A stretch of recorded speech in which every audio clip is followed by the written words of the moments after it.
ভোজন রসিক ভাইদের জন্য জিভেতে জল আসা এক দারুণ সুখবর। রুচিশীল ও সুস্বাদু খাবারের এক চমৎকার মেলবন্ধন বাড়ি রেস্টুরেন্ট, বিলশা ঈদগাহ মাঠের পূর্ব পার্শ্বে, গুরুদাসপুর, নাটোর।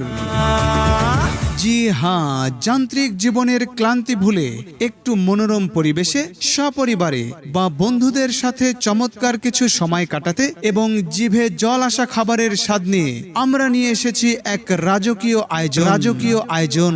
সম্পূর্ণ সিমসাম, নান্দনিক ও পারিবারিক পরিবেশে আমাদের দক্ষ শেফদের হাতের ছোঁয়ায় তৈরি প্রতিটি খাবার আপনার রসনার তৃপ্তিকে করবে মোহনীয়। আমাদের উদ্বোধনী আয়োজনের বিশেষ মেনুতে থাকছে ক্রিসপি চিকেন ফ্রাই, জুসি বার্গনীয়। আমাদের উদ্বোধনী আয়োজনের বিশেষ মেনুতে থাকছে crispy chicken fry, juicy burger, cheesy Italian pizza, sandwich এবং স্পেশাল